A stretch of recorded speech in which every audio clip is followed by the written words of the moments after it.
Hi everyone, welcome back to Mirror. Yes, we're back. I know we took a break for a while, but now we're back with new and interesting topics, and we really hope that you will enjoy it. So, for today, I have a very interesting topic which is dear to my heart because I am certified in event management and wedding planning. So, today I want to talk about 14 tips to plan a wedding or to planning a wedding. 14 is a lot. So we're definitely going to cut this in two parts. So we're going to have two videos. I'm going to try to give you some tips to help you have an idea as to how to plan your wedding. I know nowadays we have wedding planners, we have wedding coordinators, and it's not free, to have them or help you. But there's things that you can actually do on your own if you have the right information and to save you some money. So this is definitely like a consultation which is free of charge because it's through this video. So I hope this will help you. Planning a wedding is definitely exciting, but it's also overwhelming. It's an overwhelming experience because there's just so much to do. And now with the steps that I'm going to give you, I hope that you'll be able to just, relax and then go one by one and see how you can actually come up with a good plan. The first thing first, I'm going to stress this as much as I can, is set a budget. Okay? Before you do anything, before you call anyone, when you and your partner decide to actually get married, the first thing you need to do is to sit down and to decide about what or how much you want to spend on your wedding. Some people, they get into debt to actually plan their wedding. I will not advise you to do that because honestly, it's not worth it. If you have some money saved, good for you. If not, you have a job, you're getting paid. Just look at how much you get paid and how much you can put aside for your wedding, okay? Do not stress yourself over this because after the wedding is just a party. After the wedding, there's a life after that. You still have to eat, you still have to be able to move around, to get dressed and everything else. So make sure that you and your partner decide how much you are willing to put into your wedding. I see a wedding also as an investment, okay? It's a different kind of investment because there's a way for you to keep memories down the line. So for me, because I'm an event planner or wedding planner, I see that as an investment. But again, do not go over the limits or over the limit of what you can actually spend. So you set a budget and then you break down that budget. Literally break down. You can use an Excel sheet. Hopefully you are okay or you're good with Excel, but use an Excel sheet to actually allocate funds for each thing that you will need. For example, a venue, catering, the attire, photography, decor, and etc. So when you have an Excel sheet, it will help you have a better idea as to how much you will allocate to each of those things. Okay? So second point is pick a date and a venue. Choose a season and a date that works for you, that matches your vibes, that matches what you like. We have 4 seasons in a year, especially in America and Europe. We have summer, we have fall, winter, spring, whatever the season that you like best, maybe also the season that you will pick to have your wedding. So just choose the season that represent you the most, okay? That's really what I want to say. But also, when you pick a venue, consider the season. Because for example, if you pick an outside venue, if you feel like you're more of an outdoor person, for example, you want your wedding to be on the beach, make sure that the season that you pick is also favorable, because if it's rainy days at the beach, it's really not gonna work. If it's even in the backyard, maybe on the lawn, when it's rainy days, it's not gonna work. Or even when it's windy, it's not gonna work. So make sure that when you pick your venue, you also consider the season that you chose to have your wedding on. And also research venues. I know some people, you might be fortunate enough to know someone who has a big house, maybe a big backyard, and you can actually have them or ask them to actually have your wedding there, which will save you a lot of money. Or anywhere else where you can actually have your wedding at a backyard or at someone's house, it will save you money instead of booking an actual venue. But if you don't have that, or if you cannot have it at the beach, you don't want to have it at the beach, you have to research for venues. If you're more of like you want more like a churchy kind of wedding, then you have to go and research different churches, maybe the layout of the church, the decor of the church, the one that you want, the vision that you have for your wedding. So just visit locations that match your vision and your budget, and then remember to consider both ceremony and reception venues if they're separate. I would advise to have both ceremony and reception at the same venue if you can, because it helps with the coordination of the wedding, But if you don't want that, if you want to separate the venue for both reception and ceremony, you can do that as well. You just have to be good in your planning, and you have to have a good coordinator, because again, I'm going to say there's a difference between planning a wedding and coordinating a wedding. So coordinating is definitely going to be in the second part of our video, but right now I'm just focusing on the planning. But again, when you choose your venue, consider all those factors. I know it's a lot, but hey, I'm here to help. The third point is create a guest list. Okay, this one is very tricky because it's different depending on culture. For example, with Westerns culture, I've noticed that their weddings are small. The guest list, at least, is small. I've seen weddings of 50 guests, 200 guests. They literally invite the people that are the closest to them, whether it's family members, friends, loved ones. They just don't invite people because, I've spoken to that person once, or we've hung out once. They invite people that really matter to them. And also, it's a way for them to save some money. But with African culture, that's a different ball game. That one you cannot escape. There's no way you will have 100 guests at your wedding. I don't know about you, but from what I know, African weddings are always 200 to 300 to 500 guests. Why? Because I guess Africans are just so proud, when it comes to wedding.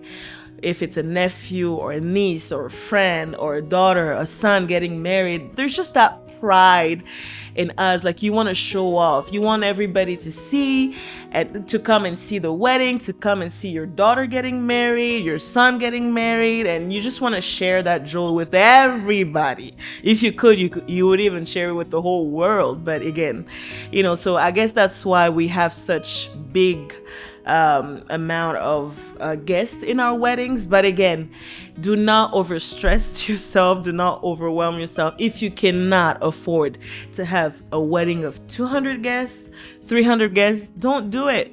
Do not yield into the pressure from the family members. And again, if they want to have more guests, have them chip in, have them help you in paying for the venue, because that's what it is. Okay, so start with the people that are closest to you, your family, your best friends, and the key loved ones. You see how I say the key loved ones? And then also consider venue capacity and budget. Again, I'm stressing this out. The venue that you already picked, maybe you picked it based on how many guests you want to have, or maybe you will decide first how many guests you want to have and then pick a venue based on that. So either way, just consider all those factors. Consider your budget. How much are you putting into the venue? Is it going to be enough for 200 people guests? Because some venues, if you don't know, some venues they charge per person, but other venues they just charge you like a flat rate for the rental of the venue. So again, those are details. So the fourth point, choose a theme or a style. This is maybe more for like the bride. These are the things that we're more into. The colors, the decoration. How do you want the colors in your wedding to be? The theme, so the theme, think about your preferences. Classic, modern, rustic, beachy, etc. We have some colors that match well with classic or with modern or with rustic. Rustic is more like, greenery. We have greens, we have like wood, brownish. So all of those things are details, but those things, when you sit down and take the time to plan for it, at the end of the day, it comes out beautifully. And then also the colors and the ambience, decide on the color palette and the general vibe you want your wedding to have. If you want your wedding to be more like romantic, classic, you have colors like red, black. If you want your wedding to be more majestic or royal, you have colors like purple, gold. Like all of those things are just, take the time to think about it and choose the theme or the style. The fifth point is hire key vendors early. So now this is something that I know most brides or grooms, stressed about, because it's really hard to find, vendors that you can trust, vendors that you can actually say, okay, I'm going to pay this person and I know that they're going to do a good job. And those vendors, the key vendors, the vendors that can never miss at a wedding. So the must vendors at a wedding are a photographer and videographer, a caterer and cake designer, an entertainer, and florist and decorator. So those are the key vendors. You can add other things, but if you don't have those, there's definitely gonna be something missing at your wedding.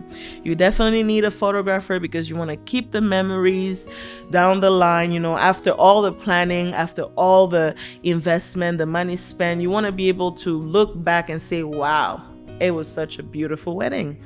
And videographer and photographer nowadays, their cost just varies. It varies from, because I'm a wedding planner, I know I have some vendors.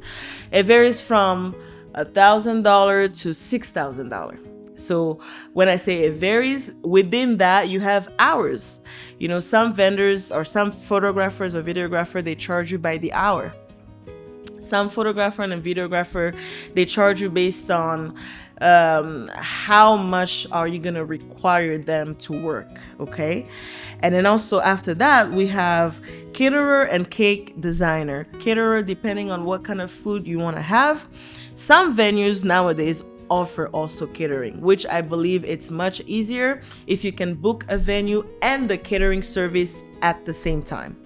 But if you don't have that option, maybe you know someone who cooks. Maybe you know someone who is a caterer, who has a catering service, which is even great, because I feel like when you have relationship with vendors, they tend to give you discounts, right?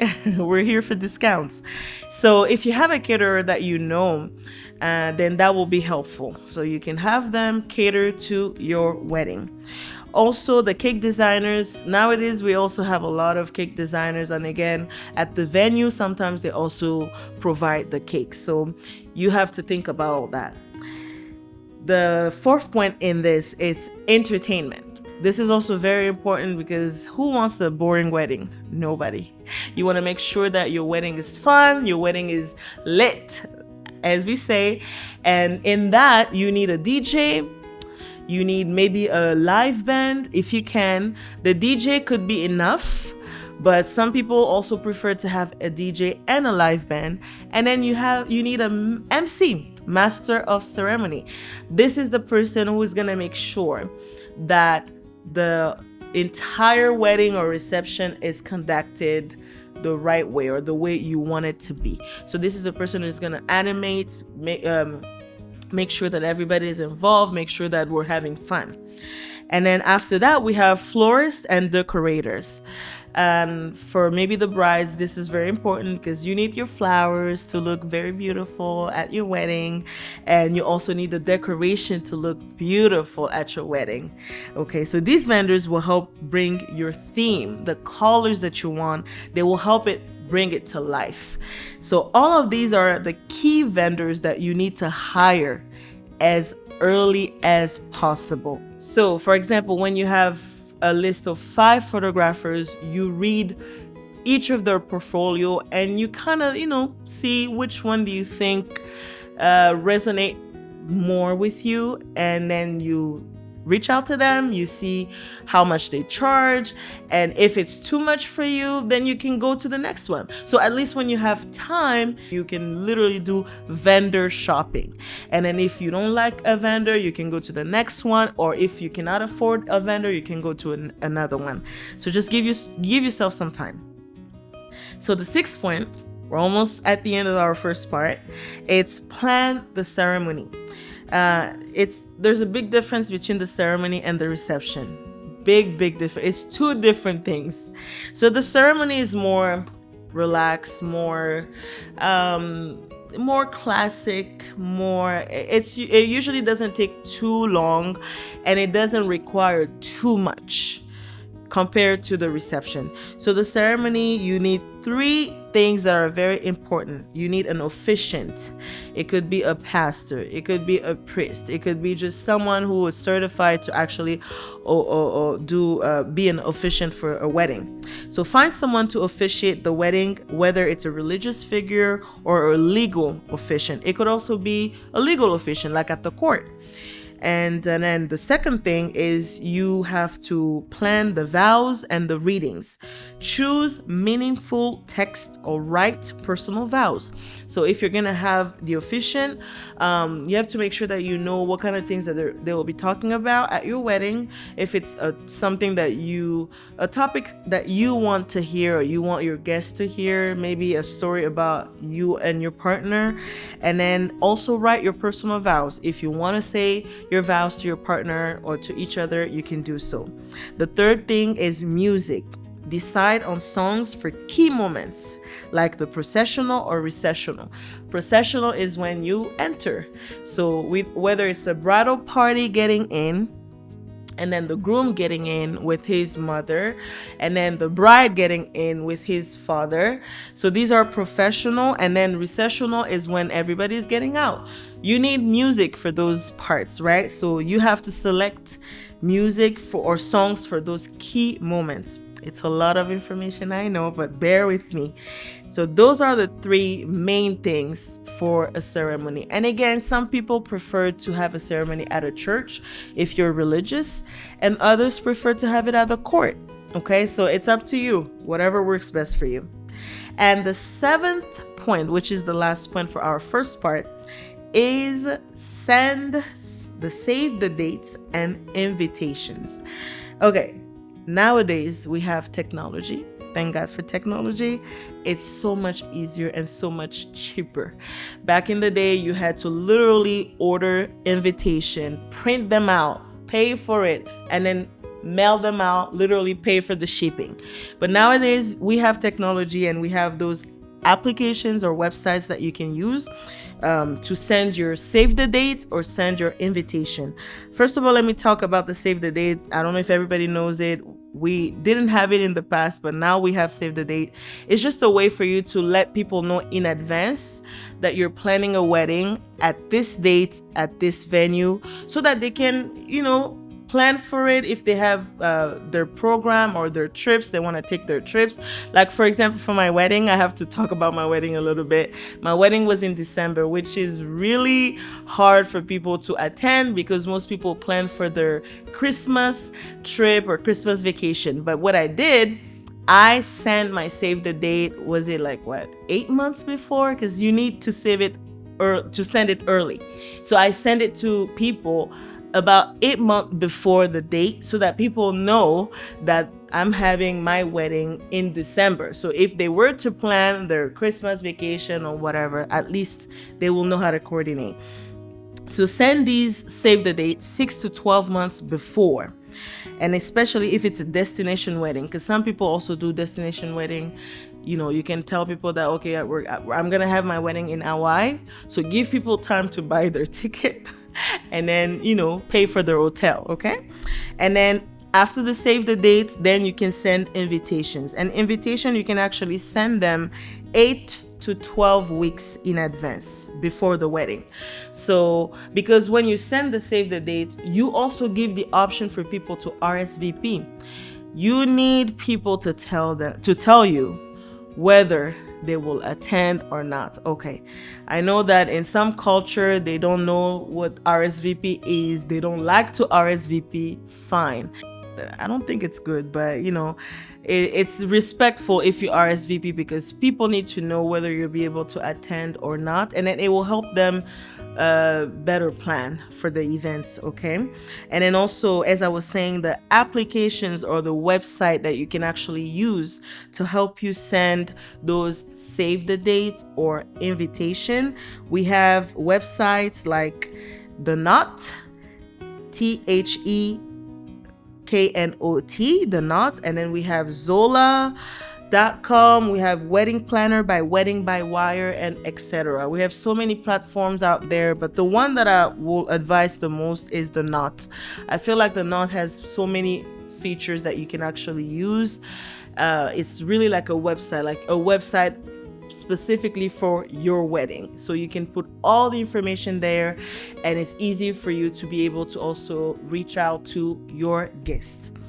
Well, this is it for the first part of our video. And also, I know I spoke about a lot of things, but as I said, I'm certified in event management and wedding planning. So if you have other questions or you need more details, if you're planning your wedding or you're thinking of, oh, when I'll be able to plan my wedding, this is what I want to do, I'm here to help. You know, please email me at codyeventplanning@gmail.com. It's Cody, CODY, eventplanning@gmail.com. It's down below on your screen. And also, if you want, you can comment on this video and just say, I need help. Just say, I need help, and I will come to your rescue. Okay, so make sure you reach out to me, and I'll be gladly and happy to help you out. Whatever, even though you're already in the planning and then you're just overwhelmed at this point, you don't know what else you need to do, what's left to do, reach out to me. I'll be very happy to help. Well, this is it for the first part, and then I'll catch you in the next video. Thank you.